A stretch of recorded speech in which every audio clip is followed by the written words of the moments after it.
tous.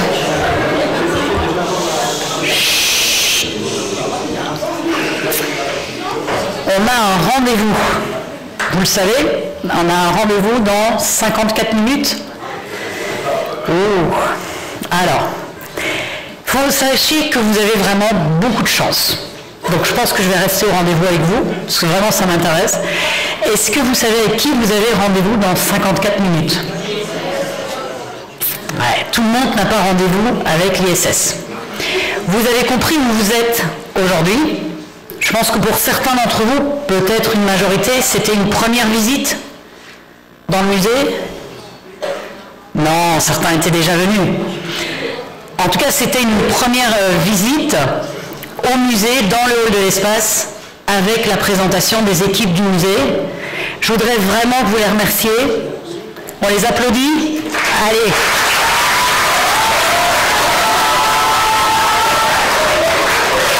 Donc, de votre part, je vais remercier les équipes du pôle, chez nous on appelle ça le pôle APC, donc c'est toute la partie de la médiation, Mathieu Bellard que vous avez eu, Delphine Rochelle et toutes les équipes. Ils ont préparé cette journée d'arrache-pied avec le club radio Harris. Je voudrais vous les remercier également, ils sont devant vous.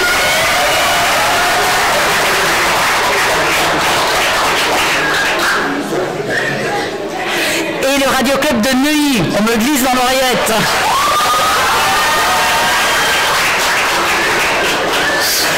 Alors, on va passer un bon moment ensemble, parce que avant le rendez-vous ISS, on a d'autres rendez-vous qui sont prévus. Et vraiment des gens super sympas. Alors, moi, je suis juste la directrice du musée, vous savez, je fais juste en sorte que le musée soit ouvert tous les jours à 10h, fermé dans de bonnes conditions, et que globalement, on puisse vous offrir le type de visite que vous avez eu aujourd'hui. Ça fait partie de notre travail. Donc nous, on met toute une série de métiers différents, les métiers qui s'occupent, comme vous, des publics, les métiers qui s'occupent des collections que vous avez pu découvrir. Rappelez-vous que tout ce que vous avez vu, ce sont des originaux, et pour certains, ils ont été dans l'espace. Donc il faut les récupérer, il faut les conserver, et ça, c'est des métiers qu'on a au musée. Après, on a tous les autres métiers, puisqu'on a aussi tout ce qui permet de faire fonctionner un établissement avec la sécurité et les différents projets que nous avons au quotidien. Je ne vais pas vous garder plus longtemps. Le musée d'art et l'espace, il est ouvert à vous, à vos familles, comme vous le souhaitez, quand vous souhaitez revenir. Je vous précise qu'il est gratuit pour les moins de 26 ans. Donc, globalement, vous revenez quand vous voulez, vous avez la gratuité. Et c'est important pour nous, puisque ça fait partie de nos missions en tant qu'établissement culturel, de pouvoir offrir la gratuité à tous les jeunes de moins de 26 ans. Je vais laisser la parole à d'autres. On va commencer avec toute une série de présentations et de remerciements, mais surtout des rendez-vous avec des personnalités à qui vous allez pouvoir poser vos différentes questions. Je vous remercie d'être là et on se souhaite tous une bonne fin de journée. Merci beaucoup.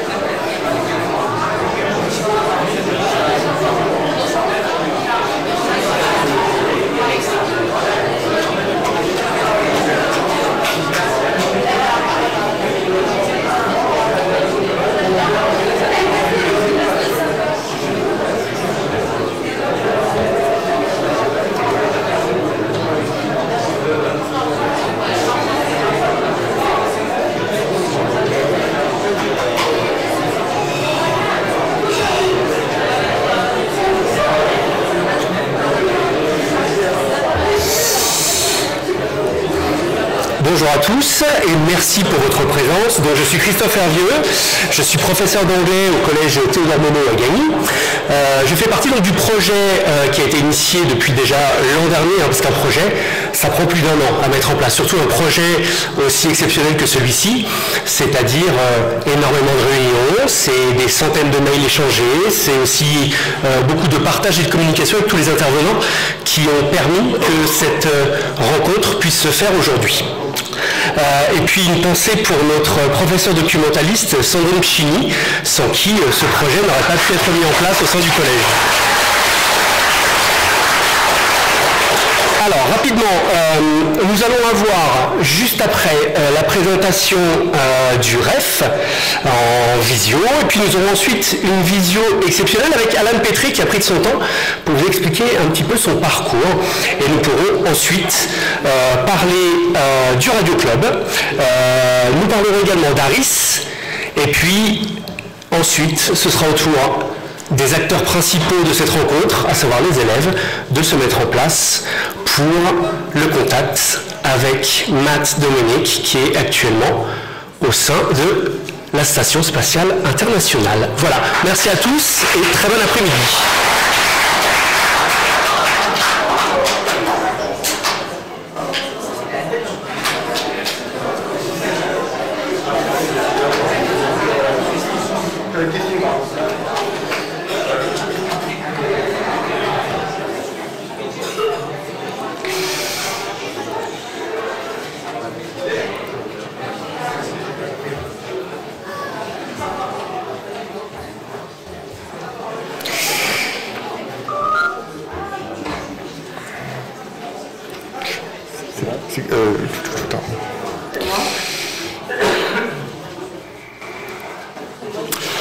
Christine. Voilà.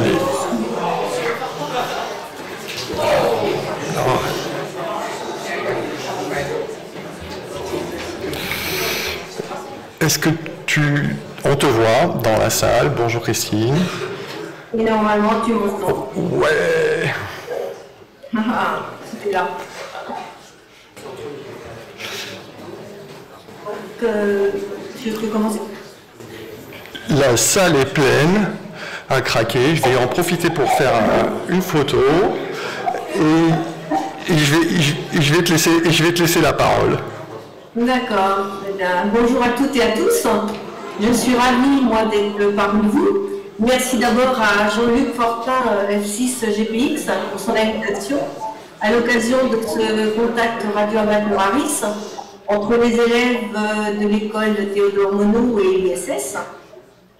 Je suis présidente du réseau des émetteurs français, le REF, la principale association nationale des radioamateurs français, qui compte environ 4500 membres, et le partenaire avec l'AMSAT francophone du groupe de travail Aris francophone. Le REF est la section française de l'Union internationale des radioamateurs, l'IARE, qu'on appelle l'IARE. Je souhaite féliciter l'ensemble des élèves, des professeurs, ainsi que les membres des deux radioclubs F6 KGL et F5 KFF, qui vont permettre l'établissement du contact avec la station spatiale. Également, un grand bravo aux élèves pour leurs travaux préparatoires et profitez pleinement de ces beaux moments qui seront, j'en suis sûre, inoubliables pour vous. Donc, allez, bonne chance.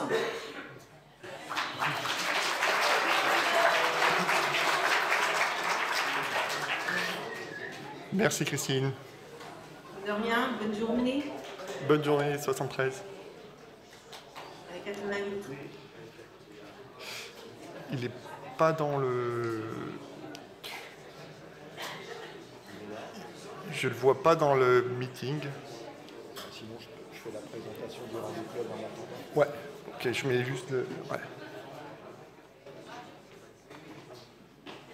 Bon, donc, en attendant que Alan se connecte, voilà, je voulais juste vous présenter un peu le Radio Club. Donc, un Radio Club, c'est quoi? Déjà, c'est une association, donc on est des passionnés de radio. Et bien évidemment, quand on parle d'un contact radio avec l'ISS, eh ben, ça nous fait rêver. Et donc, on est souvent, nous, à l'écoute de ces contacts radio, mais c'est vrai que participer activement à ce genre d'expérience, ben, voilà, ça fait de nous des gens heureux. Et lorsque le collège Théodore Monod, par le biais de Sandrine Pchini, est venu me voir à la rentrée 2022 pour organiser un contact, eh bien évidemment, on a sauté sur l'occasion. Pour être honnête, je n'y croyais pas trop. Pourquoi? C'est qu'il y a énormément de candidatures, mais il y a peu de dossiers qui sont retenus. Et le vôtre a été retenu, et voilà, donc j'en suis très heureux. Et d'ailleurs, la première fois, puisque ça a été proposé en décembre 2022, la première fois, ça a été rejeté. Et donc, Sandrine, qui est quelqu'un de très... qui ne s'avoue pas facilement vaincu, a remis un dossier, sans le dire à personne d'ailleurs, et le dossier a été retenu. Et donc, on a su ça au mois de juillet de l'année dernière. Et depuis septembre, donc, on travaille sur le projet, puisque à l'époque, on ne connaissait que la semaine, et donc on a su le jour réellement qu'au dernier moment, parce que vous avez vu, l'ISS, voilà, ça bouge un petit peu, et il faut trouver le créneau, à la fois le créneau quand l'ISS passe au-dessus de nous, et surtout que les astronautes aient leur emploi du temps libre, ce qui n'est pas toujours évident. Et en plus, en septembre, quand on a eu les premières réunions, Sandrine m'a annoncé gentiment qu'elle avait demandé au Musée de l'Air et de l'Espace qui avait accepté. Alors là, moi, j'ai été suffoqué parce que je me dis, ben, jamais je pourrais imaginer faire un contact dans un lieu qui, pour moi et pour beaucoup d'entre nous, est assez emblématique et même mythique. Donc, voilà. Voilà, donc on s'est tous mobilisés, on a fait en sorte, voilà, on a créé du matériel, il y a une partie du matériel qui est sur scène, là. Chacun est venu avec son petit matériel, tout le monde nous a aidés à faire en sorte que voilà, le contact ait lieu. On a passé du temps à monter des antennes, je ne sais pas si vous les avez vues, sur le toit terrasse du musée, d'ailleurs que je remercie au passage parce que voilà, on a réussi quand même à faire quelque chose quand même assez voilà, que j'aurais même pas imaginé dans mes rêves les plus fous. Voilà, donc voilà, et puis surtout pour vous les jeunes qui allez bientôt choisir votre voie pour la vie active, pensez à tous les métiers techniques, alors pas spécialement radio, hein, mais tous les métiers techniques, parce que ce sont des métiers où il y a énormément de demandes et il y a très peu d'offres.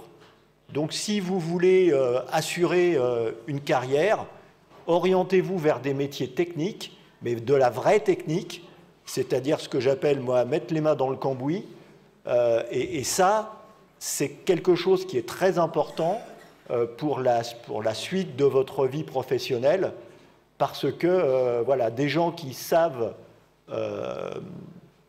bien toutes les techniques et pas spécialement des tableurs Excel, voilà, c'est très important. J'espère qu'Alan va... Il est passé où, Michel?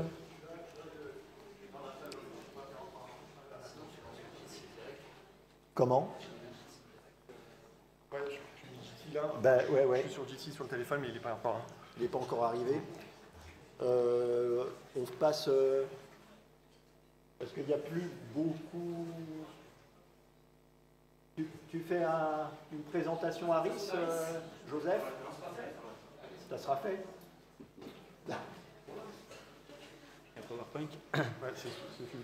Bonjour à tous.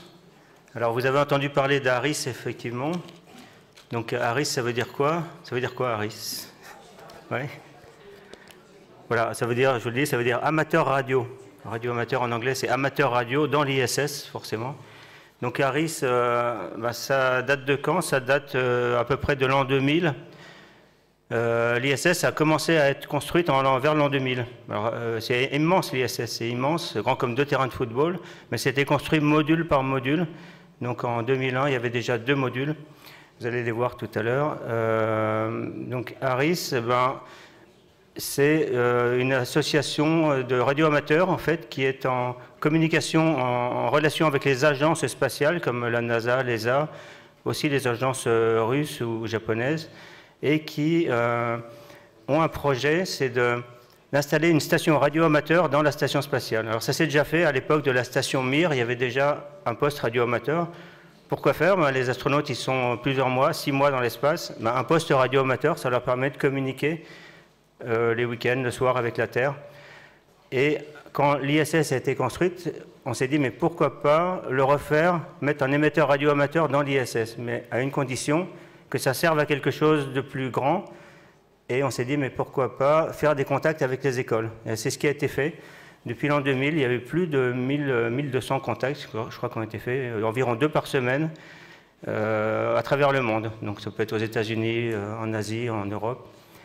Donc en France, on a eu plus d'une 60aine de contacts, je crois, beaucoup avec Thomas Pesquet, quand il était là-haut, et environ 1 par année, comme Gagny, et puis une autre école qui s'est inscrite.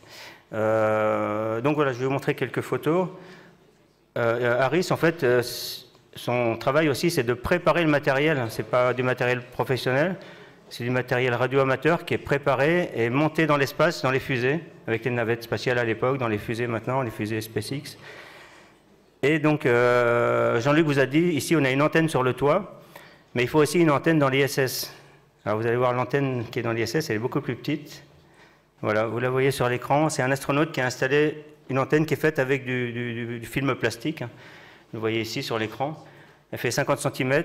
Elle est fixée à l'avant de l'ISS. Alors c'est quoi l'avant de l'ISS? Vous connaissez tous la station spatiale. Donc là, elle va vers le haut de l'image, c'est-à-dire que tout en haut, à droite, vous avez un module Columbus. À gauche, c'est un module japonais. Et à l'arrière de l'ISS, donc tout en bas de l'image, c'est le vaisseau de ravitaillement, les cargos qui vont, tous les 2 mois, 3 mois, qui vont pousser l'ISS pour la faire accélérer et remonter un petit peu. Alors, notre antenne à nous, elle va se trouver à l'avant, en haut, à droite, mais il y a 2 stations radioamateurs dans l'ISS. Voilà, c'est la carte de l'ISS. Vous avez le Columbus en haut à droite, et vous avez, tout en bas, vous avez les modules russes, Zvezda et Zarya. Donc, Zvezda, ça veut dire étoile en russe, et donc c'est là-dedans, c'est la zone de vie russe, et il y a un 2e poste radioamateur qui a été utilisé tout à l'heure. Il y a eu un contact avec la Russie juste avant le nôtre. Voilà, donc ça c'est le module russe, c'est un exemple, hein. Il y a c'est la salle de vie, et il y a sur le côté, il y a un mur avec un poste radioamateur. Alors là, vous voyez aussi une antenne sur la carlingue, là, une petite antenne aussi de 50 cm. Vous les voyez peut-être un peu ici, on voit moins. Voilà, donc comment ça se passe? Évidemment, les astronautes sont en apesanteur ils flottent, donc c'est pas pratique pour prendre un micro. Ils doivent s'accrocher, mais voilà, sur la gauche, vous avez le poste de radio, comme Jules tout à l'heure, l'astronaute va prendre le micro et va parler aux élèves. Voilà, ça c'est aussi c'est des images qui ont plus de 10 ans. Voilà, donc ça leur fait plaisir aussi aux astronautes de partager leur passion avec les élèves sur Terre. Bon, Harris, c'est une organisation internationale, on ne peut pas faire ça comme ça de notre côté, donc toutes les semaines, il y a une réunion qui permet de planifier toutes les écoles du monde, c'est les mercredis soirs, donc on fait le point sur les écoles, est-ce qu'on est prêt, est-ce que l'école est sélectionnée, donc il y a des correspondants dans le monde entier, ça peut être aux États-Unis, en Australie, au Japon, en Europe. Voilà, alors évidemment, il y a des listes d'attente, comme disait Jean-Luc, et bon là c'est un exemple de liste d'attente qui date de plus de 10 ans. Voilà, bon, quand on est accepté, on est sur une liste d'attente, on attend, on se prépare, et puis le jour J, on passe. Voilà, Harris, c'est à peu près ça. Et il y a aussi, voilà, il y a Harris France, francophone, on est une petite équipe presque une dizaine de personnes, donc quelques-uns sont ici, d'autres nous regardent en ce moment. Et on aide les écoles à préparer la partie pédagogique. Par exemple, on a deux enseignantes radioamatrices dans l'équipe. Et puis, voilà, on aide aussi les radioclubs à préparer leur matériel, leurs antennes. Et voilà, je pense que je vais laisser la parole à la suite. Voilà. Si vous avez des questions tout à l'heure, n'hésitez pas sur Harris. Et on espère que tout va bien se passer, tout est prévu. Et n'oubliez pas de dire, les élèves, n'oubliez pas de dire over tout à l'heure à l'astronaute pour qu'il comprenne bien que vous avez terminé votre question. Over. À vous. Merci, Joseph.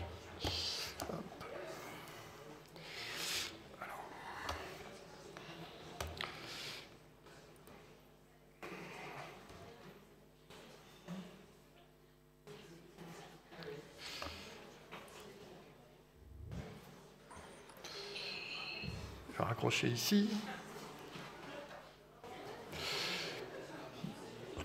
Bonjour Alan.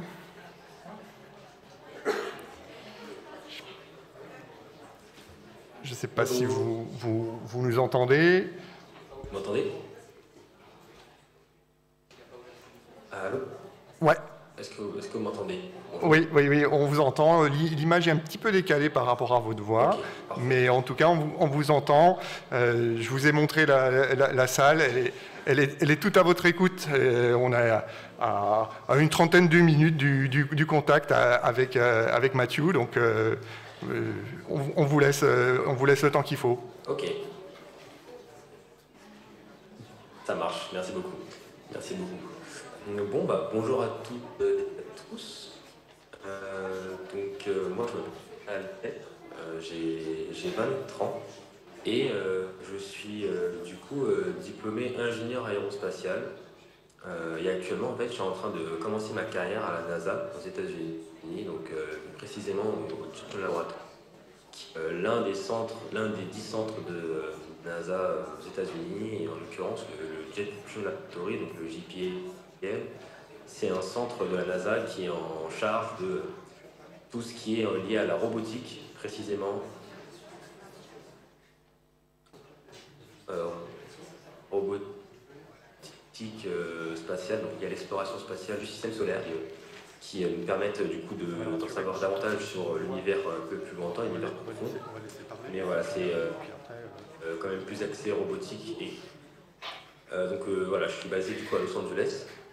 Et donc je l'appelle depuis Los Angeles, là il est actuellement 7h18. Voilà, donc que vous passez en tout cas à bon moment. Donc moi je suis originaire de Villemomble. De ce que j'ai cru comprendre, vous êtes tous ou la plupart, quelques-uns d'entre vous originaires de Gagny, donc je connais très bien. Et donc voilà, j'ai été au lycée. J'étais au lycée Georges Clemenceau à Villemomble, que je pense que pour certains vous connaissez. Et à la suite de ça, j'ai pas commencé mes études dans l'aérospatiale. J'ai commencé en DUT, donc c'est une formation en 2 ans qui était axée GEA, donc gestion d'entreprise et administration. Donc vraiment rien à voir avec le domaine de l'aérospatiale. Et donc en fait, j'avais cette passion-là pour l'espace depuis petit et on va dire que quand j'étais dans ce domaine-là, je me suis dit que voilà, j'étais pas à ma place et il fallait que je change de voie en fait, il fallait que je suive ma passion, il fallait que je m'écoute moi-même et c'est ce que j'ai fait au final, donc je me suis réorienté.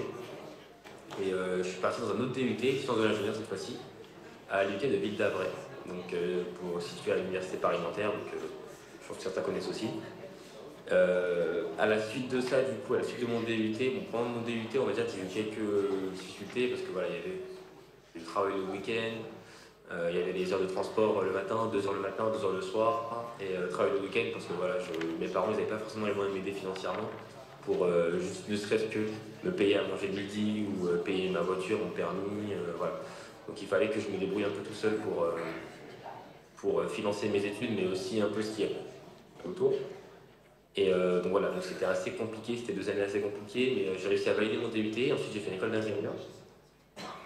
École d'ingénieur du coup que j'ai voulu faire en alternance. Parce que voilà, l'école d'ingénieur, la chance qu'on a en France, c'est que les écoles d'ingénieur ont pu faire on va dire, on peut suivre 2 chemins. On peut suivre soit en tant qu'étudiant classique, et dans ce cas, du coup, on est étudiant à l'école d'ingénieur, on a des stages, ou bien on peut suivre le parcours en apprentissage, donc étudiant en alternance. Et à ce moment-là, du coup, on signe un contrat avec l'entreprise au début de notre école d'ingénieur, et pendant nos 3 ans d'école d'ingénieur, on est sous contrat chez une entreprise, et on gagne beaucoup d'expérience parce qu'on a des périodes d'entreprise, des périodes de l'école, voilà, c'est divisé. Notre période, en fait, notre master en école d'ingénieur est vraiment divisé en 2, voilà, une partie à l'école, une partie en entreprise. c'est ce que moi j'ai fait au final, parce que voilà, j'avais aussi voulu arrêter de travailler les week-ends, et mes parents n'étaient pas les joints de m'aider pour trouver un logement, non seulement pour avoir un logement, ou pour avoir un logement au niveau de l'école, au niveau de l'entreprise, il fallait que je trouve. Et donc j'ai fait un alternance, j'ai eu la chance d'être pris chez Ariel. Donc bon, plusieurs qui connaissent, c'est assez connu dans le domaine de l'aérospatiale en France. Donc voilà, j'ai travaillé chez Ariel pendant 3 ans, pendant mon école d'ingénieur. Et voilà, ça m'a mis déjà un premier dans le domaine spatial. Et voilà, aussi de me rendre compte que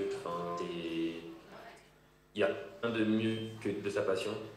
Et si vous êtes terminé, si vous visez haut, et si vous avez les moyens aussi, voilà, c'est important, vous pouvez vraiment y arriver, vous pouvez au moins, voilà, que moi j'ai fait.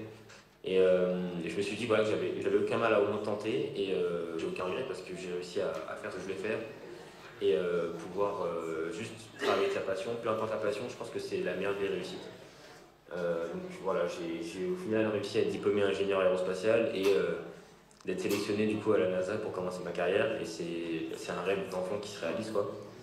Je réalise pas, enfin je réalise petit à petit, mais voilà, c'est quand même assez impressionnant les premiers mois, premières semaines dans une institution comme la NASA. C'est sûr que c'est quand même assez différent, sachant que voilà, tout change. Là je suis à Los Angeles, enfin, voilà, genre, ma vie voilà, ça n'a rien à voir avec Paris, ce qu'on a l'habitude de voir. Donc, mais en tout cas, ça fait grandir, et c'est vraiment une bonne chose, quoi. C'est vraiment une bonne chose parce qu'on apprend une différente manière de penser qui est entre les pays. Parfois, on a différentes manières de penser, mais aussi bien dans le domaine de l'ingénierie que dans d'autres domaines. Donc, ça m'aide à ouvrir un peu mon esprit et au-delà de réaliser mon rêve, et à aussi prendre beaucoup d'expérience. Donc, c'est super. Et voilà, si vous avez des questions, peu importe, sur mon parcours, sur le spatial, sur la NASA, bah, n'hésitez pas, je suis là pour y répondre, et voilà, ce sera avec grand plaisir. Tu veux y aller ? Oui. Bonjour, je m'appelle Safiatou. Moi, je voulais savoir ce qui vous a motivé à travailler dans ce domaine et à entrer à la NASA. Salut. Alors, moi, je pense que ce qui m'a motivé vraiment, c'est cette passion que j'ai eue depuis CE2, CM1. Et en fait, elle est venue assez tôt. Et en fait, le fait qu'elle soit venue assez tôt, ça veut dire que j'ai vraiment eu le temps de l'entretenir, d'entretenir cette passion, ouais, de vraiment en savoir plus assez vite, et de me renseigner assez vite sur ça, et du coup d'avoir un intérêt qui a grandi de plus en plus au fil des années. Voilà, au collège, j'étais au collège Pasteur à Villemomble, moi. Et en fait, à Villemomble, ce qui est bien, c'est que dans ce collège-là, on avait un club d'astronomie. Donc au final, tu vois, cette passion, voilà, elle a pu rester d'année en année. Et le fait qu'elle soit restée, en fait, ça a fait que grandir. Et je me souviens que quand j'étais un peu plus petit, au collège, ou même au début, en primaire, quand ça m'est venu, en fait, je me souviens avoir regardé beaucoup de documentaires sur les missions Apollo de la NASA, sur la Lune, sur Neil Armstrong, sur la navette spatiale, sur le télescope spatial Hubble, et tous ces projets-là de la NASA, c'est des projets qui sont en fait mythiques.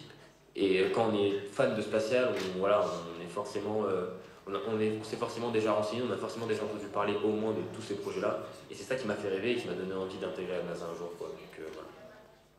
D'accord, merci. J'aurais une autre question, c'est de savoir s'il y a quelqu'un qui vous a inspiré. Alors, moi, on va dire que dans ma famille et même dans mon entourage proche, j'ai personne qui est dans l'aérospatiale, j'ai même personne qui est ingénieur, tu vois. Mon père, il est technicien dans l'informatique. Ma mère, elle travaille dans une cantine, dans une école maternelle. Donc, et mes frères et sœurs, ma sœur est en RH, mon petit frère, il est en terminale aujourd'hui. Enfin voilà, j'avais pas forcément de figure proche sur qui me fier. Et donc ça peut parfois être peut-être plus compliqué parce que parfois quand on n'a pas entre guillemets les contacts ou quand on n'a pas de figure proche, ça peut être dur, mais ça rend pas la chose impossible.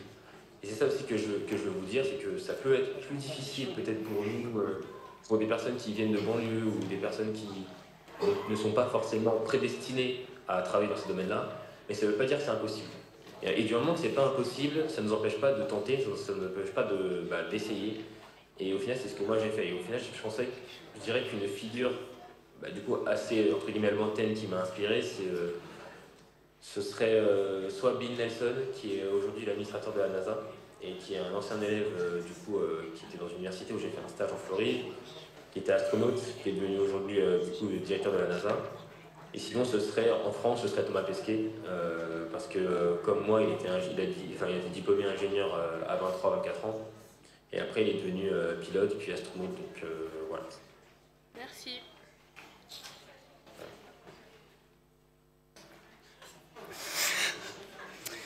Bonjour, je m'appelle Jessie, c'était pour vous demander... Allez. Wesh. Est-ce que c'était difficile de rentrer à la NASA en venant de la banlieue? Ouais. Non, c'est une bonne question. En fait, Jessie, le truc, c'est que c'est un peu ce que j'ai dit à ta collègue, tu vois, c'est que ça peut être un peu plus difficile dans le sens où, tu vois, j'avais pas forcément les contacts. J'étais le premier de ma famille dans l'aérospatiale à m'intéresser à ça, tu vois. Donc c'est un peu compliqué dans le sens où voilà, j'avais pas de figure proche au qui me fier. Et j'ai eu aussi voilà, des difficultés parce qu'au lycée, j'ai eu des profs qui m'ont dit que j'allais pas y arriver, que je rêvais un peu trop à la NASA en tant que non-américain, c'est un peu compliqué, tu vois. Donc, il y a eu des bâtons dans les roues, mais au final, c'est pas ça qui nous empêche de, je pense, au moins essayer. Et en fait, le fait de venir de la banlieue, ça rend pas les choses impossibles en fait. C'est ça aussi que je veux dire, c'est que ça rend pas les choses impossibles. Ça peut les rendre parfois peut-être plus compliquées dans certaines circonstances, mais ça les rend pas impossibles. Et du moment que c'est pas impossible, ça nous empêche pas d'essayer. Et de au moins viser haut, et de viser aussi haut que des personnes qui viennent d'autres endroits en France et qui sont peut-être plus prédestinés à travailler dans ce domaine-là. Donc voilà, c'est peut-être plus compliqué, mais c'est possible, quoi. Donc voilà, j'ai trouvé ça peut-être un peu plus compliqué parce que j'ai un parcours qui est assez compliqué, mais au final, j'ai quand même réussi à le faire et je suis content, tu vois. Donc voilà.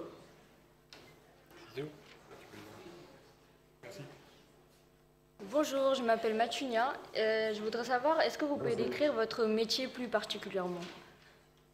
Ouais. Alors, le métier d'ingénieur, en fait, un ingénieur, c'est une personne qui va développer, concevoir, faire tout ce qui est en sa connaissance pour pouvoir envoyer, en tout cas dans le domaine de l'aérospatial, c'est un ingénieur qui va pouvoir envoyer des aéronefs, soit dans l'atmosphère, donc des avions, des hélicos, ou soit au-delà de l'atmosphère, et donc là on rentre dans la partie spatiale, des satellites, des lanceurs spatiaux, donc des fusées, des vaisseaux spatiaux, voilà. Donc son but, ça va être de développer un système, donc un avion, un lanceur, un satellite, qui va être viable et qui va permettre du coup à ce que les missions qu'on lui demande soient remplies de manière optimale. Donc on va faire des études, tout plein d'études. Les études, ça peut être dans le domaine de l'aérodynamique, comment ton avion ou ta fusée se comporte aérodynamiquement, quel matériau on va choisir pour ton avion, quel matériau tu vas choisir pour ta fusée, quel type de propulsion tu vas choisir. Est-ce que tu vas prendre une propulsion liquide pour la fusée, solide? Est-ce que pour l'avion, comment tu vas designer ton moteur? Est-ce que tu vas faire un moteur simple flux, double flux? Donc il y a beaucoup de questions que les ingénieurs se posent, et c'est les ingénieurs qui ont la main sur la forme, les choix architecturaux, les choix technologiques de chaque élément, système qui va aller du coup dans l'atmosphère ou dans l'espace. Donc notre but, c'est faire des études scientifiques, les phénomènes physiques, étudier les phénomènes physiques scientifiques, et aussi étudier les systèmes qu'on va choisir pour chaque élément, chaque système aéronautique ou chaque système spatial. Voilà, je ne sais pas si j'ai été clair. Oui, oui. Et aussi, est-ce que c'était difficile de rentrer... Attendez, non. Qu'est-ce que vous n'aimez pas dans votre travail et qu'est-ce qui est le plus difficile? Alors, je dirais que ce que j'aime il n'y a pas forcément de choses que j'aime pas. Je dirais les choses que j'aime peut-être moins. Et les choses que j'aime moins, c'est peut-être les travaux... je dirais que c'est peut-être les travaux de simulation, dans le sens où les travaux qu'on fait sur un ordinateur. Ça, c'est j'aime bien parce que physiquement, c'est du challenge. Physiquement, on en apprend, et mathématiquement aussi. Mais je suis plus quelqu'un qui va apprécier en fait l'ingénierie, mais liée plutôt aux essais, aux tests. Donc travailler directement sur un satellite, travailler directement sur un lanceur, en fait construire par moi-même des pièces d'un lanceur satellite. Donc ça c'est une partie un peu plus pratique. Et donc moi c'est la partie un peu plus pratique que je préfère et la partie théorique que j'aime moins dans mon métier. Donc je dirais que ce serait ça. Et ta deuxième question c'était quoi déjà? C'était... Attendez. Est-ce que c'était difficile pour vous? Ouais. En fait, j'ai eu des difficultés donc, d'arriver du coup à la NASA. Forcément, j'ai eu des difficultés avec le travail le week-end, les transports, voilà, le fait que je me réoriente et que je commence pas du tout dans ce domaine-là. Donc, j'avais fait 1 an sans faire de maths ni de physique et j'ai fait le choix de quand même m'écouter et d'écouter aussi cette passion-là que j'avais. Donc, ça a été un risque que j'ai pris. Puis aujourd'hui, forcément, je ne regrette pas, mais du coup, il y a eu des difficultés. Mais les difficultés, en fait, il ne faut pas les voir non plus comme des obstacles. Il faut les voir surtout comme un moyen de mieux rebondir. Et il faut en apprendre, en fait. Je pense qu'il faut en apprendre. Parce que moi, au final, voilà, les difficultés que j'ai eues surtout en DUT avec le 7 jours sur 7 et les transports la semaine, tout ça, c'était assez dur d'un point de vue moral, physique, tout ça. Mais en fait, quand je suis sorti de ça et que je suis allé à l'école d'ingénieur, j'avais l'impression que plus rien n'était difficile, dans le sens où j'avais l'impression que j'avais tellement connu 2 ans où j'avais pas de sommeil, le rythme était insoutenable. Puis au final, après ça, en fait, c'est une difficulté qui m'a permis du coup d'être encore meilleur en école d'ingénieur et tu vois, de dérouler en fait. Et donc je pense qu'il faut plus les prendre comme ça. Et c'est comme ça qu'on arrive forcément à viser haut et au moins essayer de faire ce qui nous plaît. D'accord, merci. Ouais. Bonjour, je m'appelle Mohamed. Pourquoi ne pas avoir postulé pour le CNES? Ouais, c'est une bonne question. C'est une bonne question. Alors le CNES, ouais, qui est l'Agence spatiale française. Alors le CNES, ou même l'ESA, ouais, l'Agence spatiale européenne, c'est 2 agences spatiales qui m'ont fait rêver aussi. Et qui ont des missions aussi qui sont très importantes pour le domaine scientifique et le domaine technique en spatial. Mais on va dire que depuis petit, forcément, quand tu regardes des documentaires, quand tu lis des livres, et ce qui revient le plus dans les missions vraiment emblématiques, c'est souvent des missions, tu vois, de la NASA, entre le programme Apollo, entre la navette spatiale, le Hubble, l'ISS, voilà. Même s'il y a beaucoup de projets, c'est en collaboration, tu vois, avec l'ESA aussi quelques-uns. Mais la NASA, en fait, revenait souvent. Et on va dire que j'avais ce rêve-là, du coup, de moi aussi, un jour, j'irai à la NASA. Voilà. Mais ça ne veut pas dire que je ne veux pas travailler au CNES ou que je ne veux pas travailler à l'ESA et que je ne vais jamais revenir en France pour travailler au CNES et à l'ESA. Ça reste quand même un objectif pour moi et que je garde en tête. Mais voilà, c'est plutôt ce rêve d'enfant-là qui m'a d'abord guidé vers la NASA. Mais ça ne met pas de côté le CNES ni l'ESA. Voilà. J'en ai une autre. Combien d'heures travaillez-vous par semaine? C'est une bonne question. Du coup, à la NASA, contrairement à ce qu'on peut penser, moi, avant d'arriver ici, je me dis, bon, c'est la NASA, on doit faire du 7h, 20h, non-stop, alors que pas du tout. Pas du tout.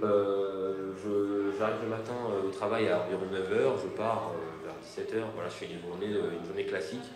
Donc c'est du 8 heures par jour, avec 1 heure de pause, et voilà, donc c'est à peu près comme en France. Et je dirais même que c'est même un peu plus détendu qu'en France. Voilà, on a un vendredi sur 2, c'est un vendredi où on ne travaille pas. Donc ça nous fait un week-end de 3 jours sur 2 semaines, donc c'est quand même très détendu et c'est super, quoi. Merci. Bonjour, je m'appelle Junior. Pouvez-vous nous rappeler votre parcours depuis le collège? Alors, donc depuis le collège, j'étais au collège Louis Pasteur à Villemomble. Ensuite, j'ai intégré le lycée Clémenceau à Villemomble aussi et j'ai fait un bac S, bac scientifique, donc maths, physique, SVT, avec une spécialisation en maths. À la suite de ça, j'ai fait un DUT GEA. Quand j'ai commencé mes études, j'ai commencé en DUT GEA. C'est une formation en 2 ans axée économie, marketing, donc rien à voir avec l'aérospatiale. J'ai fait 1 an et ça ne m'a pas plu. Donc je me suis réorienté en DUT GTE, génie thermique et énergétique, à l'UT de Ville-d'Avray. J'ai fait 2 ans de DUT GTE. Après le DUT GTE, j'ai postulé pour les écoles d'ingénieurs. J'ai été sélectionné chez Airbus, chez Safran et chez Ariane. Et j'ai du coup décidé d'intégrer Ariane en alternance dans une école d'ingénieurs qui est une double diplomation entre l'ISA et ANSMA. Donc ANSMA qui est l'École nationale supérieure de mécanique et d'aérotechnique. Et le CNAM, le Conservatoire national des arts et métiers, en alternance du coup chez Ariane. J'ai fait pendant mon école d'ingénieur un stage à l'Université de Floride en astrophysique, où j'ai eu la chance de travailler sur les premières données du télescope spatial James Webb de la NASA. Et à la suite de ça, du coup, j'ai été diplômé du coup ingénieur aérospatial et je commence ma carrière ici à la NASA à Los Angeles, Jet Propulsion Laboratory. Ok, merci beaucoup, au revoir. Merci. Bonjour, je m'appelle Dounia. Est-ce que le fait de venir de banlieue vous a désavantagé dans vos études? Ouais, c'est une bonne question aussi. En soi, ce qu'on apprend en banlieue, Dounia, c'est la même chose que ce que tout le monde apprend. Enfin, les programmes, c'est les mêmes. Tu vois. Donc, on va dire que le désavantage n'était pas là d'un point de vue connaissance, d'un point de vue ce qu'on m'enseigne, mais il était là d'un point de vue surtout vraiment entre guillemets contact et figure sur qui me baser, figure sur qui me fier, que j'avais pas forcément. Voilà, je pense que c'est ça qui est un peu plus compliqué. Mais en tout cas, j'ai pas senti de entre guillemets discrimination ou de choses comme ça, parce que voilà, dans le domaine de l'aérospatial, c'est un domaine où les personnes sont assez voilà. Si tu es performant, si tu es bon et si tu es convaincant, tu peux quand même, peu importe d'où tu viens, on va te laisser ta chance. Et donc ça, c'est pour ça que j'apprécie aussi beaucoup ce domaine. C'est qu'il y a eu des difficultés forcément en venant de banlieue, on a forcément des difficultés, plus de difficultés que d'autres peut-être. Mais voilà, c'est pas impossible et c'est ce qui aussi m'a motivé en fait. Et je me suis pas arrêté au fait que je vienne du 93, ou que je vienne de tel ou tel endroit, que je suis d'origine de tel ou tel pays. Voilà, je me suis dit, c'est pas ça qui va me bloquer. Et au final, voilà, même si on vient de banlieue, il faut se dire, voilà, on vient de banlieue, mais c'est ce qui donne aussi notre force. Faut voir ça aussi comme une force et un moyen aussi de viser le plus haut possible et d'aller au bout des choses. Quoi. Donc voilà. Ok, merci. Et j'ai une autre question. Est-ce que vos profs vous ont toujours encouragé? Alors, mes profs du lycée, non. Justement, ils m'ont dit que la NASA, je rêvais un peu trop, que j'allais pas forcément y arriver, que c'était... déjà, en tant que non-américain, c'était assez compliqué. Donc, mes profs du lycée, ils m'ont pas forcément soutenu. Mais après, les professeurs que j'ai eus, sinon, pendant mes études, que ce soit en école d'ingénieur ou même pendant mon DUT, j'ai toujours eu j'ai eu la chance d'avoir des professeurs qui étaient quand même assez bienveillants. Mais voilà, c'est surtout au lycée, mais après même les professeurs du lycée, j'ai entre guillemets aucune rancœur envers eux dans le sens où je pense qu'ils n'étaient pas non plus dans le but de mal faire ou de me casser entre guillemets. C'était surtout, je pense, ne pas que je finisse déçu. Mais voilà, après je pense que voilà, il y a des choses qui auraient pu être dites autrement, mais c'est comme ça, c'est fait et voilà. Ok, merci, au revoir. Au revoir, merci.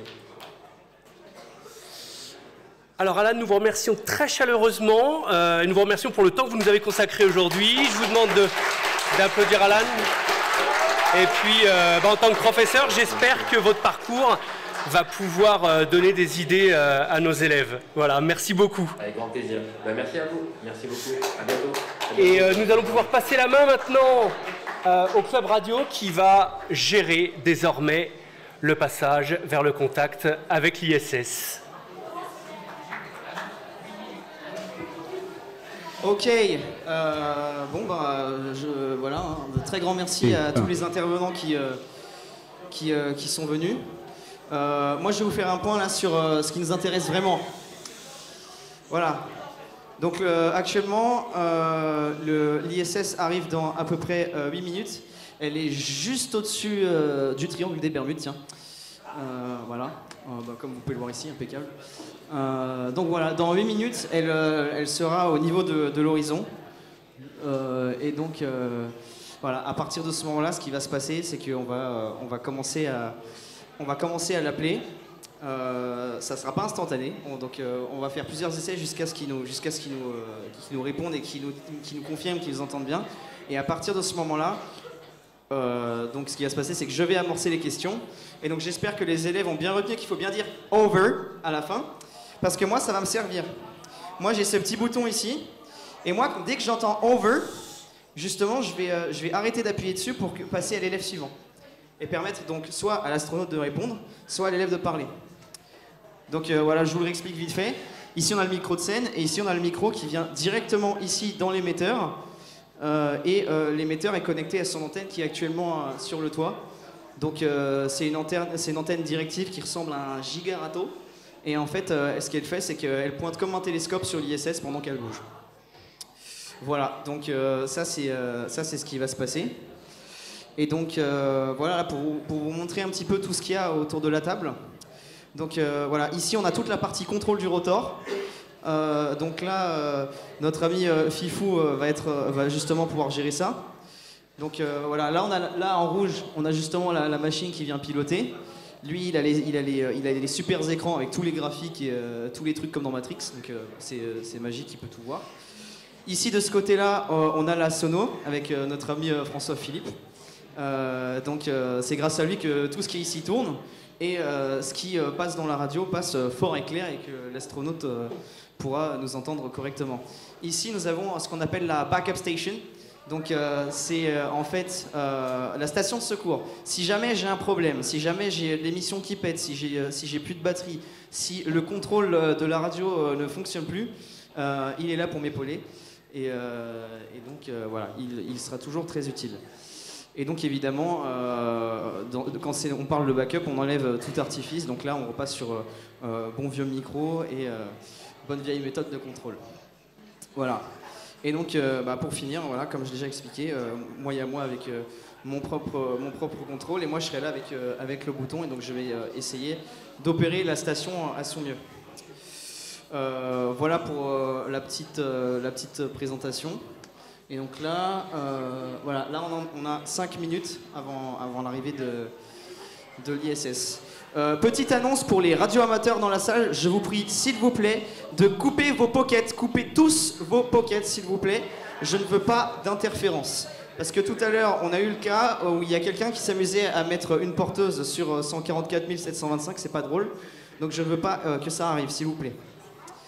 Voilà, donc je vous remercie, éteignez tous vos talkie-walkie, vos pockets, vos radios, et les téléphones, évidemment, ça va de soi, vibreur au moins s'il vous plaît.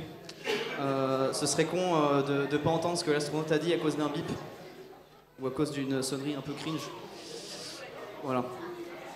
Et de notre côté, ouais, voilà. Donc là les élèves se mettent en position.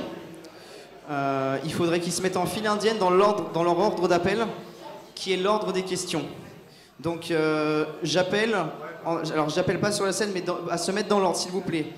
Alexia, Lucky, Matunia, Morgane, Elodie, Ilias, Catherine, Laurie, Rania, Safiatou, Jessie, Dounia, Rania, Morgane et Jessie et Clara. J'ai dit, les pockets, on éteint s'il vous plaît. Merci. Ah oui, et aussi j'ai oublié de parler d'un truc, c'est qu'il n'est pas impossible qu'on nous embête un petit peu pendant le contact. Et donc dans ce cas-là, vous inquiétez pas, on a tout prévu. Normalement il y aura une backup channel aussi qui sera gérée par notre Mister Backup aussi. Voilà. Donc juste vite fait, j'ai oublié de dire les numéros, donc voilà.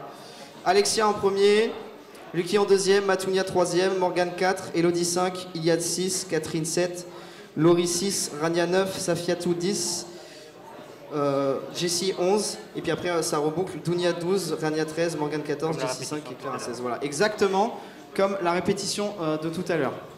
Impeccable. Nous sommes maintenant à 3 minutes du contact. Je vais laisser le micro, et puis de toute façon, c'est au bout d'une minute qu'on fait le silence, je crois. C'est au bout d'une minute qu'on demande le silence complet, non? C'est à 49? Ok. Voilà, de toute façon, on attend. Alors vous avez tous lu sur les invitations que c'était 16h51, mais en fait ce sera 16h49. L'ISS est un peu en avance. Donc Gilles va appeler plusieurs fois vers la station, vaut mieux appeler plusieurs fois que pas. Et tout d'un coup, vous allez entendre magiquement la voix de l'astronaute dans le récepteur. Alors on vous demandera le plus grand silence, évidemment.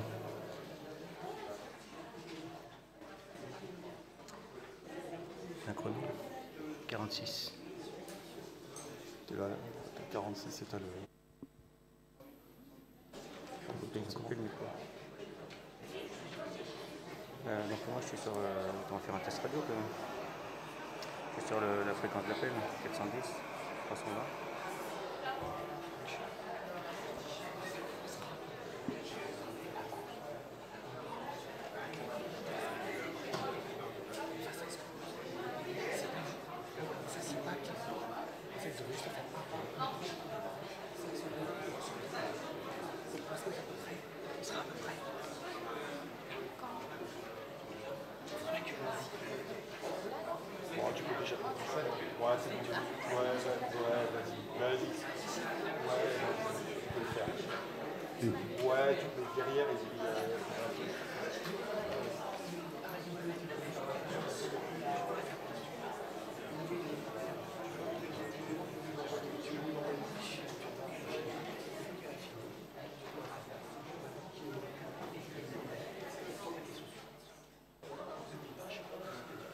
Juste pour vérifier, impeccable.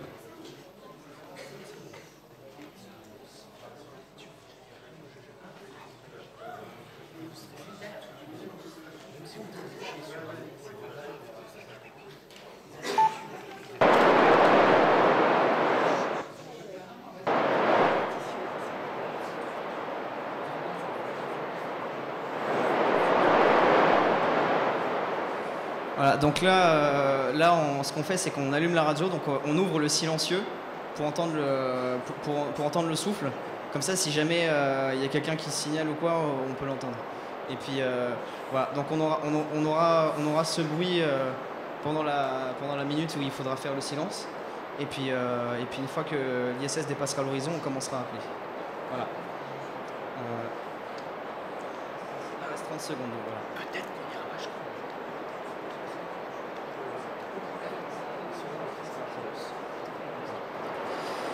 Tango Mike 2, India, Sierra, Sierra. This is Tango Mike 2, India, Sierra, Sierra, 2 meters. Oscar Radio 4, India, Sierra, Sierra. This is TM2 ISS. Copy? Is anyone ISS? How do you read? Roger, Roger. R4 ISS. This is TM2 ISS. Thank you very much for replying there. We are here with the middle school Collège Théodore Monod, and we are approximately 150 people here in the room. They're already hyped for this event there, and we are reading you very clear. How do you read? Over?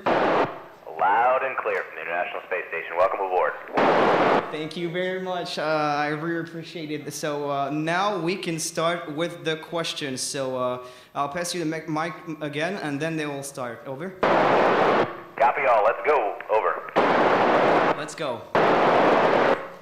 Hello, my name is Alexia. Could you describe your feelings when you first took off Earth? Over. Wow, I don't think there's enough words in any language to really describe all the feelings that took place.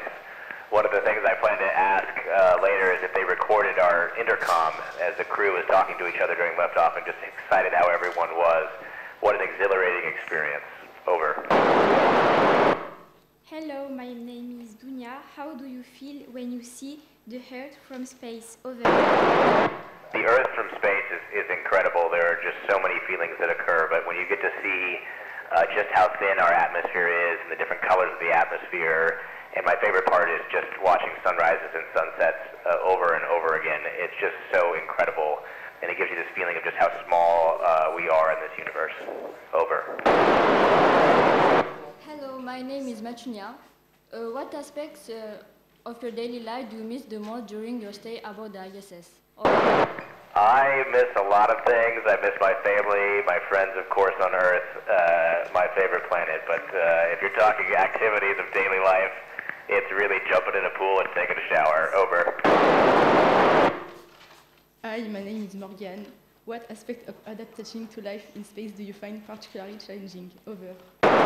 There's lots of things that are particularly challenging up here, but to give you an example, one of which is I'd have to talk to so many people on Earth during the day that are asking me to do various things, get various science or get some experiments done or work or other tasks on the space station, and you don't get to see their face. So you just have to only talk to them over radio, and they understand how they feel or what they think is really hard without it being able to read someone's face. I am Mohamed, Christian for LOG. Has the cultural diversity of the crew any effect on the life in space? Over. I think cultural diversity is great. It can slow things down at times, but ultimately I'm a big believer in diversity of experience. If you want to go fast, go alone. If you want to go far, go together. And having a diversity of experience and background really allows us to go far in life. Over. Hello, my name is Ilyas. What is the most interesting scientific you did in the ISS? Over. I've only been here a month, so I've got 5 months to go. But the most interesting scientific experiments have been the ones we've done on the humans themselves. So we are part of the science experiments, and I got to mess around with a crewmate as we put a blindfold on and got to evaluate their vestibular system. So it's been super fascinating to work, be on the science, and that's the science of ourselves in space. Over. Hello, I'm Yasmin, and this is a question from Catherine. What experiment or observation stood out as the most memorable for you during your time aboard the ISS? Over. The most memorable for me so far has just been hanging out in the cupola and watching the Earth, observing the Earth, and taking pictures. And some of those pictures go back down to Earth, and scientists look at them. So just being able to observe the Earth persistently from space is pretty awesome. Over. Hello, my name is Laurie. How much free time do you have, and what do you do with it? We have a little bit of free time in the evenings and the mornings before we get started, but a lot of our time is taken up getting ready for the day or closing out the day. But I tend to go to photography. We have a lot of really great cameras up here and a lot of really great lenses, and we can take incredible pictures of not just the people on the space station, but the Earth. I really enjoy taking pictures of people when they're doing their jobs and they're not really aware that you're there. And that's kind of what we do. Each of us have different hobbies. Over. Hello, my name is Junior, question from Rania. Do you feel as much hunger and thirst in space as we do on Earth? Over. Well, that's actually a great question. In space, for me, and on Earth, I drink lots and lots of water, so much so that my crewmates make fun of how much water I drink. And I've continued drinking that much water here in space. With regards to hunger, I found that I actually don't eat as much up here, and that's true for many people. Most folks don't eat as much food in space as they do on Earth. They just don't feel that hunger. They feel full much faster. Over. Hello, my name is Safiatou. Do the organs stay in place or do they move in space? Over. Another great medical question. You should be asking my crewmate Doc Barrett, who's an expert in this. But organs very much do move in the body. In fact, here in about an hour or two, I'm going to go do an ultrasound, and we're going to look at the organs inside my body. And my crewmates right now are doing an ultrasound on themselves, and they're looking at the organs in their body. And we have found that sometimes they're hard to find because they've shifted up. They're not used to having gravity pull them down. So sometimes the organs do in fact shift inside the body. Over. Hello, my name is Jesse. Is it difficult to stay a long time with the santé person? Over. Yeah, the short answer is yes, but we train for that and we talk about it and we work about having open communication with each other. We spend a lot of time on the ground training and preparing for just that same scenario and discussing how to deal with it. So the answer is yes, but we work on it. Over. This is me again. This is a question from Dunya. Is there a growing danger in the ISS because of the spatial waste? Over. Short answer, again, is yes. There is a growing danger, but we're also getting better and better and better at tracking it. So we have a lot of really good people around the planet from multiple countries using sensors to track space junk and keep track of where it is. And in fact, sometimes if we see space junk that might hit the space station, we're able to move the space station with our thrusters and get out of the way. It's pretty awesome because we're all working together on this problem. Over. Hello, my name is Junior. Question from Rania. If you could undertake a space mission to another planet, which one would you choose? Over. Well, I mean, you restricted me to a planet, so I'm going to have to say Mars. But if you wanted to say like a planetary body, yeah, I think some of the moons around Jupiter could get really fascinating. I think you can go read about Europa and some of the missions we're doing to that moon that orbits Jupiter. But I think if you restrict me to a planet, it's going to have to be Mars. Over. Hi, it's Morgan. Does the growing power of the private industry in the space conquest have an impact on the work in the ISS? Over. There's a saying out there, a rising tide raises all boats. And historically, spaceflight was left to those of nation-states and governments that had the power and the money necessary to go to space. Opening up space to private industry is the path of the future. It's a way to open it up and move it on. So it's a really, really good positive impact. Governments exist to spend money on things, to move us farther and deeper, and then private industry always follows. It's been the path of history, so it's a really good deal. Over. Hello, my name is Jesse. Is it difficult? Where the space tourists welcome is the ISS and the difficult to support them? They are absolutely 100% welcome aboard the International Space Station. We would be selfish, absolutely selfish, to not share this beautiful place and this opportunity with others, and to be able to have them come aboard is a great treat, and it will continue to spread space to those around the world. Is it difficult to support them? Not really. We'll make it happen. We're tough, and it's really the right thing to do as we open up space, low Earth orbit to everyone around the world. Over. Hello, my name is Clara. Have you ever seen Northern Light from the ISS? Over.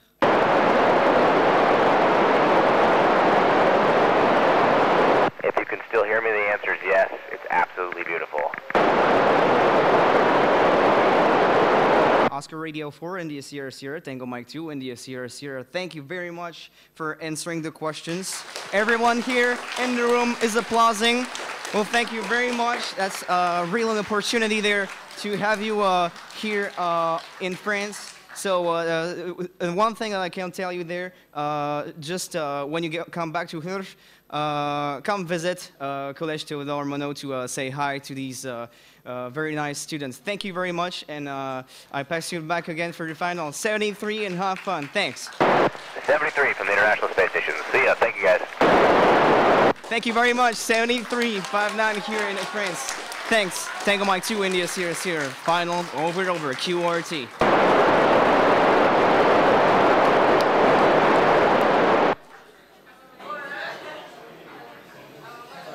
Je pense que vous pouvez vous applaudir encore une fois quand même.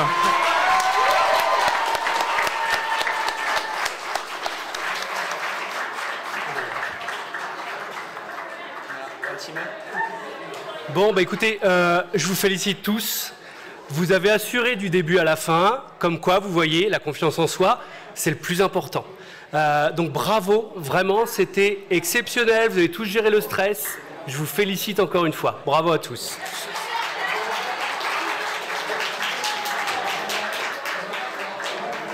Est-ce que, Monsieur Azmi, éventuellement, est-ce que vous souhaiteriez faire un petit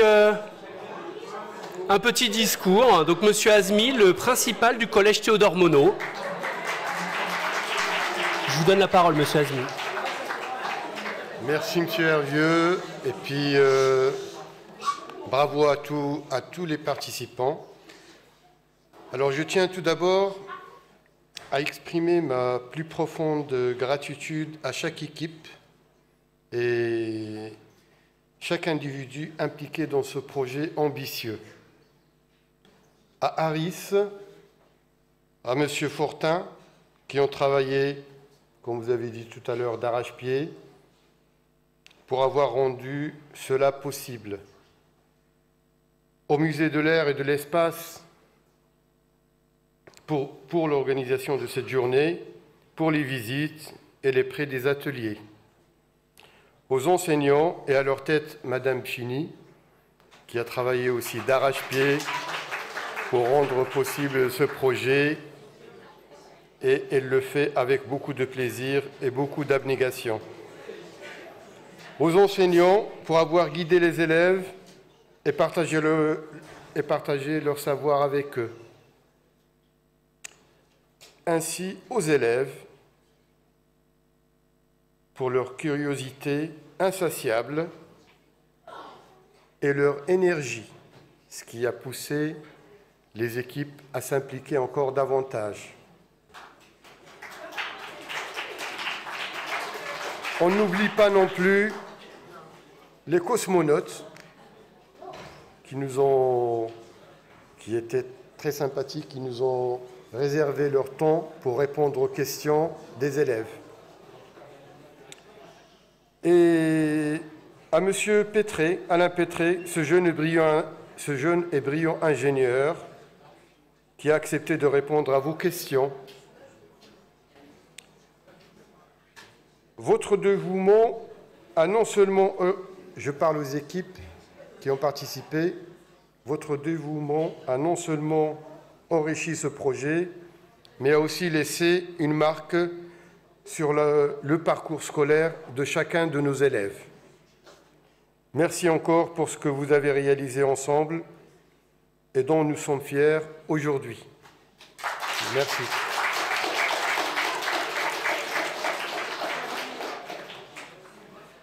Merci beaucoup, Monsieur Azmi. Nous allons maintenant céder la parole à Jean-Luc Fortin. Un petit mot de remerciement et un mot de remerciement aussi de ma part pour votre accueil et pour votre accompagnement tout le long de ce projet. Un grand merci.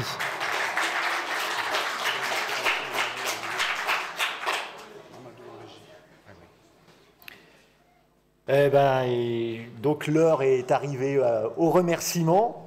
Et je voulais surtout vous remercier tous d'être venus, mais surtout remercier tous les radioamateurs et les sympathisants, ce que nous appelons, nous, des SWL, donc des radioamateurs écouteurs, puisqu'ils nous ont beaucoup aidés aussi à faire en sorte que ce projet puisse exister.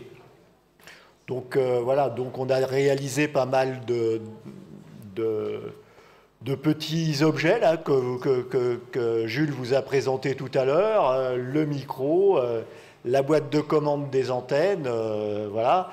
Il y a eu un peu de travail, donc pour ceux qui veulent continuer après dans la technique, la petite boîte avec les antennes, là, c'est un Arduino qu'il y a dedans. Donc voilà, donc il y a un peu de programmation, quelques soudures à faire, voilà. Et on a fait ça avec beaucoup de plaisir. On a eu des tas de gens qui sont intervenus, dont par exemple Marc F6ITU, qui n'est pas de membre du Radio Club, mais qui nous a aidés, puisque c'est lui qui a créé le circuit imprimé. Donc voilà, c'est toutes des petites choses comme ça qui ont fait que ce projet a pu être réalisé. Voilà. On a aussi des gens qui ont prêté leur matériel. Comme par exemple, il y a un radio-club à une école d'ingénierie électronique dont fait partie Jules, voilà, qui s'appelle Lessier Paris, mais qui a changé de nom, je crois, maintenant, c'est toujours Lessier, bon, voilà, mais qui fait partie d'un groupe plus gros, voilà, donc qui a fourni notamment les antennes, les rotors. On avait, au cas où on ait des problèmes d'électricité, on avait des batteries. Alors il y a une batterie qui a servi, puisque sur le toit terrasse, il n'y a pas l'électricité.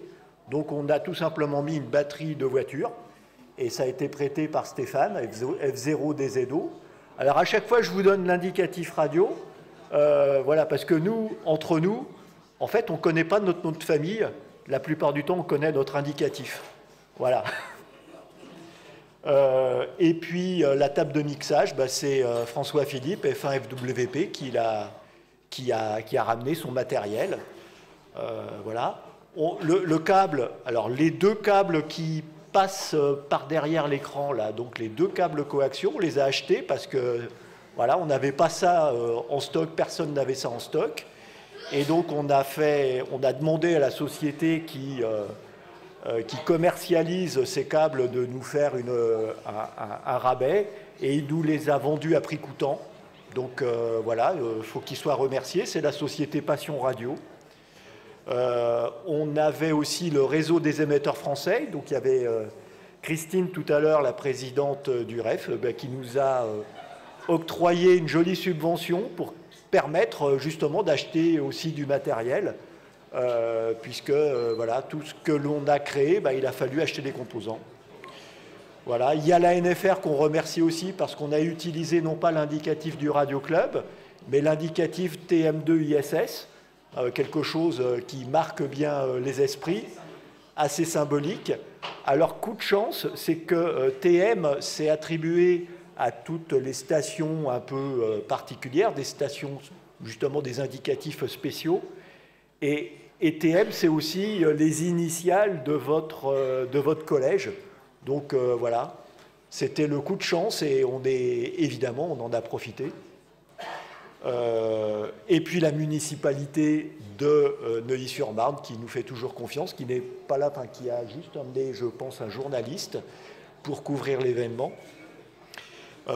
Faut remercier aussi la régie. Il y a Amadou qui nous a bien aidés.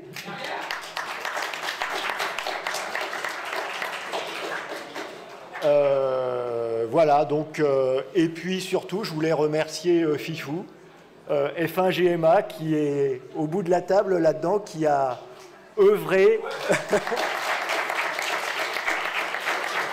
Voilà, sans lui, le projet n'aurait jamais pu exister. Et encore une fois, un grand merci à vous tous qui vous êtes bien investis dans ce projet du côté pédagogique. Merci Jean-Luc. Tout de suite, la parole à Jules qui va pouvoir revenir sur l'intervention de Matt Dominique depuis l'ISS afin de pouvoir un petit peu revenir sur les réponses qu'il a apportées à vos questions. Ok, donc comme vous êtes tous des pros en anglais, j'espère que vous avez tous compris ce qui vous a répondu. Voilà. Non, parce que je dis ça... ça s'est très très bien passé, je suis super content. Mais à un moment, il a inversé deux, trois questions, donc il y avait des réponses qu'il ne collait pas. Voilà. Mais tout va bien, au final, tout s'est raccroché et tout s'est bien passé. Donc, moi, j'ai pas pu tout écouter les réponses. Mais déjà, au moins, est-ce que vous avez compris les questions que les élèves qui sont venus ont posées? Oui, non, peut-être. Des mains levées pour les oui, peut-être? All right. Ok, ça c'est pas mal. Ok, donc je vais quand même revenir sur les questions que les élèves ont posées. Et puis de toute façon, je pense que les réponses ont été enregistrées via le live. Donc vous pourrez soit le réécouter, soit une transcription vous sera donnée si vous voulez plus de détails. Mais voilà. Donc je vais revenir sur chacune des questions. Donc la première c'était Could you describe your feelings when you first took off Earth? Des idées de ce que ça veut dire, ceux qui... voilà. Donc en gros, ils lui ont demandé derrière, voilà, c'était quoi vos premières impressions, qu'est-ce que vous avez ressenti, voilà, la toute première fois que vous avez, vous avez décollé de la Terre et que vous êtes parti dans la fusée. C'est un peu ce qu'il voulait dire, et moi de ce que j'ai compris dans la réponse, donc c'est pas la première fois qu'il fait une mission, et donc, mais à chaque fois, ça... Voilà, tu vois, tu vois, ça lui fait des fourmis, quoi. Donc... ça, c'était cool. La deuxième question, c'était How do you feel when you see the Earth from space? Voilà. Donc là, c'était la même chose, sauf qu'au lieu que ça soit vers le sol, c'était, voilà, une fois que tu es dans l'espace, qu'est-ce que ça fait?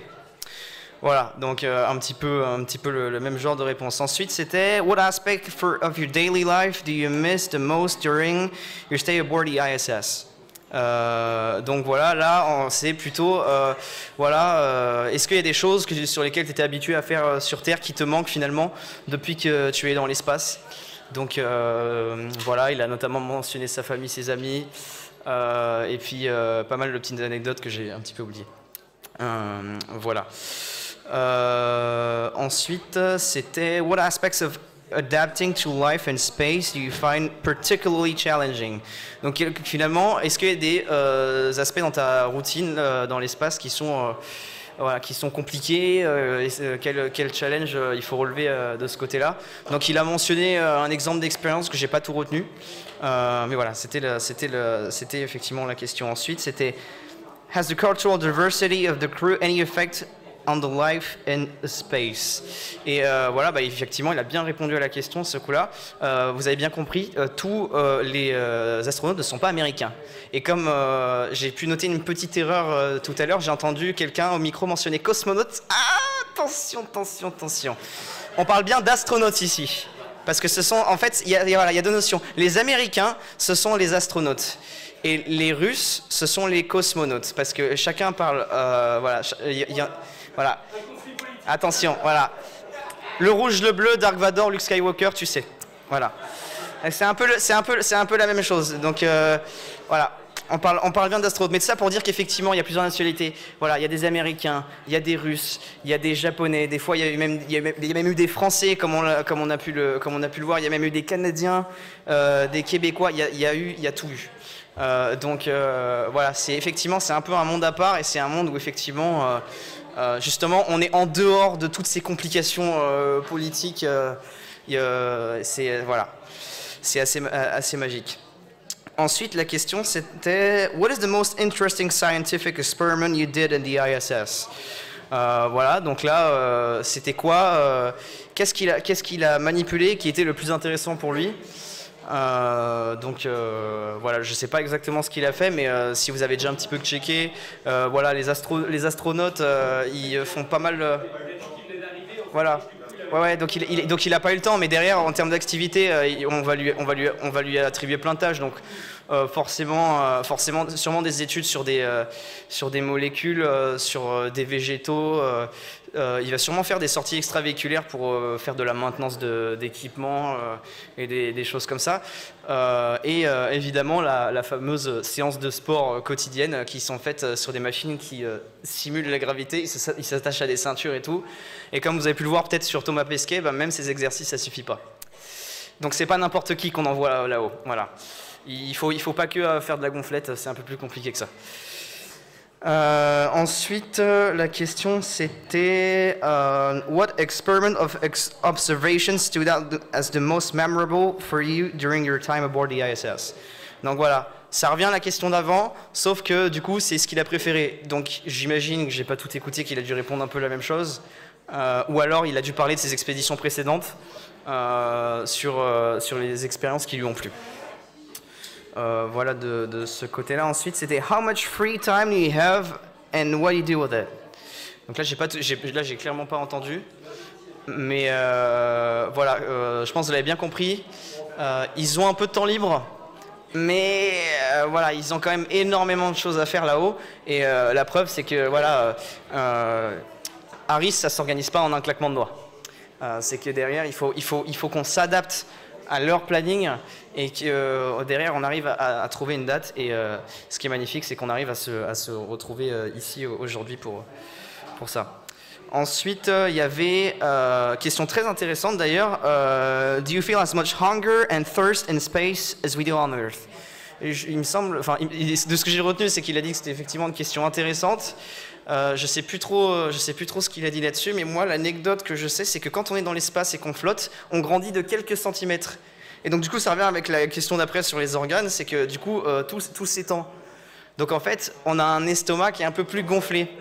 Ce qui pourrait faire qu'on a un petit peu plus faim que d'habitude, parce que derrière, on a la même quantité de sucre gastrique, ça va pas se créer de toutes pièces. Donc, voilà. Du coup, voilà, ça revient à la question après qui dit Do the organs stays in place or do they move? Voilà. Donc évidemment, ça bouge en microgravité, même là-haut, dans le cerveau. Donc voilà, c'est pour ça que les astronautes font très très très attention à leur santé, et que derrière, ils essayent de se maintenir en forme, même si derrière, c'est quand même très très très dur la rentrée sur Terre. Voilà. Ensuite, il y avait Is it difficult to stay a long time in a box with the same persons? The same people. Ah, c'était marqué persons, mais ok. Et du coup, j'imagine qu'il a dit qu'effectivement c'était compliqué, parce que je ne sais pas si vous imaginez un petit peu, mais l'ISS, voilà, c'est une grosse boîte vide avec que des gens qui puent les aisselles. Et je vous laisse bien imaginer que vous pouvez pas dire ah je peux aérer là. Ah, donc c'est compliqué. Donc en termes d'odorat, c'est très compliqué pour les astronautes. Mais derrière, ils ont des systèmes de ventilation, en fait, ce qu'on appelle un filtre à charbon actif, qui viennent récupérer tout cet air et essayer de filtrer un maximum. Sauf que le problème de ces filtres, c'est que forcément, c'est du consommable et c'est pas illimité. Donc heureusement que de temps en temps, ils ont des cargos qui viennent, pendant lesquels ils viennent changer ces filtres-là. Donc effectivement, il y a la complication de l'odeur, il y a la complication de... voilà, c'est un petit groupe et effectivement, des fois, quand on met plusieurs personnes ensemble pendant trop longtemps, ça fait que... Mais en général, ils ont des activités suffisamment différentes pour que ça se passe bien. Donc voilà. Moi, je pense que des fois, il doit y avoir des petits accrochages, mais rien de bien méchant. Voilà. Donc effectivement, c'est compliqué, je pense, de son côté. Ensuite, il y avait une question très intéressante aussi. Is there a growing danger in the ISS because of the spatial waste? Alors, effectivement, c'est pas assez mentionné, mais est-ce que vous avez à peu près une idée du nombre d'objets autour de la Terre qui tournent actuellement? Je parle d'objets, hein, vraiment, on peut être sur des satellites, de la poussière, on peut être sur n'importe quoi. Voilà, on est, je sais pas exactement, mais je pense qu'on est à plus d'1 milliard, voire 3, 5, 10 milliards d'objets autour de la Terre. Voilà, le ciel est effectivement complètement pollué. Et c'est déjà arrivé qu'il y ait un objet de même pas quelques centimètres qui vienne heurter la coupole de l'ISS à la vitesse complètement inverse, Mach 20. Donc voilà, il y a intérêt à ce que ça résiste. Donc oui, il y a des dangers et ils ne sont pas négligeables, surtout avec le nombre d'objets et Elon Musk qui envoie voilà, de manière délibérée tous ces satellites qui viennent encore plus polluer notre ciel. Mais bon, ça c'est un autre débat. Voilà, ensuite on avait une autre question, il en reste 3 du coup. Là c'était Does the growing power of the private industry in space impact on the work in the ISS? Eh ben, bon, finalement, je viens de mentionner Elon Musk, mais c'est pas si débile. Parce que c'est vrai que dans les grandes années du spatial, on avait les agences spatiales que vous connaissez tous, la NASA, l'agence spatiale russe, l'agence spatiale canadienne, avant même l'ESA, les Français avaient leur propre antenne en Algérie sur laquelle ils faisaient décoller des satellites. Et donc voilà, tout ça est très intéressant, et sauf que ça appartenait à leur propre État. Sauf que maintenant, l'État, ils n'ont plus le même budget qu'à l'époque, surtout les Américains, et donc en fait, derrière, les industriels aident vraiment derrière. Et ce qui est très bien, c'est que maintenant, par exemple, on a l'United Launch Alliance, on a SpaceX, on a Boeing, qui sont là et qui contribuent un max à tous ces projets spatiaux, et donc forcément ça a un très très grand impact. Regardez aujourd'hui, grâce à SpaceX, on arrive à faire des fusées qui se posent tout seuls. C'est des choses qu'on n'imaginait pas il y a 10 ans, clairement. Donc oui, l'industrie privée a son rôle à jouer, et il est très très très important, et je pense que les astronautes seront effectivement d'accord avec moi là-dessus. Question aussi très intéressante, are the space tourists welcome in the ISS and is it difficult to support them? Je ne suis pas au courant s'il y a encore eu des touristes dans l'ISS, et je pense que ça n'arrivera pas demain, surtout qu'en ce moment l'ISS est plutôt un projet de démantèlement que d'être maintenu. Donc non, les touristes sur l'ISS, justement, comme je l'expliquais, ne sont pas les bienvenus, tout simplement parce que voilà, déjà pour aller sur l'ISS, il faut être pilote. Voilà, donc pilote de ligne, pilote de chasse, il faut être pilote, et il faut une condition physique impeccable, parce que comme vous l'avez vu, Thomas Pesquet, même Thomas Pesquet, quand il est revenu sur Terre, eh ben, il avait un comportement cardiaque d'une personne de 70 ans. Donc en gros, il a pris plus de 50 ans dans la vue, c'est cool.